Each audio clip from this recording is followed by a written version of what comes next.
आणि या क्षणाची मोठी बातमी, जरांगेंच्या मुंबईतल्या आंदोलनाविरोधातील याचिकेवरती सुनावणी सुरू झालेली आहे। हजारो ट्रॅक्टर बैलगाड्या शहरामध्ये आल्या तर वाहतूक कोंडी होईल आणि हायकोर्टामध्ये गुणरत्न सदावर्तेंनी युक्तिवादाला सुरुवात केल्याचं कळतंय। आंदोलनाविरोधात आवाज उठवणाऱ्यांना धमकावलं जात असल्याचा आरोप यावेळेला सदावर्ते करतात। जरांगे ज्या मार्गाने मुंबईकडे निघालेले आहेत ती शहरं त्यावेळी बंद करावी लागली असं देखील त्यांचं म्हणणं आहे। अमेय राणे आपले प्रतिनिधी या संदर्भात अधिक माहिती देतात। अमेय, एका बाजूला गुणरत्न सदावर्तेंनी युक्तिवादाला सुरुवात केलेली आहे, युक्तिवादातील महत्त्वाचे मुद्दे कुठले?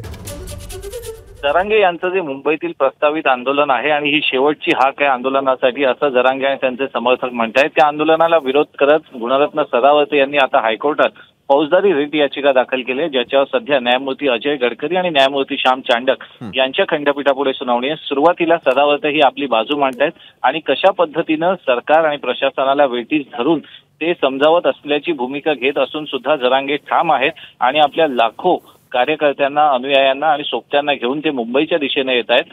ते ज्या ज्या मार्गाने आंतरवली सराटी येथून मुंबईकडे निघालेले आहेत त्या शहरात त्यावेळी इतकी प्रचंड कोंडी आणि लोकांची संख्या वाढली की तिथं शाळा कॉलेजेस बंद करावी लागली, व्यवसाय बंद करावे लागले आणि त्याचा परिणाम जनजीवनावर झाला असा आरोप करत या याचिकेला त्यांनी सुरुवात केलेली आहे। त्यामुळे मुंबईत जर हा मोर्चा असाच पोहोचला तर मुंबईचं जनजीवन विस्कळीत होईल। अवघ्या काही तासात आता ते ठाण्याच्या वेशीवर दाखल होतील आणि त्यानंतर खरं तर या आंदोलनाची तीव्रता काय आहे हे आपल्याला लक्षात येईल, कारण की ठाणे आणि मुंबई सारख्या शहरात जर एका वेळी इतक्या मोठ्या संख्येनं बैलगाड्या, ट्रॅक्टर रस्त्यावर आले तर इथल्या ट्रॅफिक आणि संपूर्ण व्यवस्थेचा बोजवारा उडेल।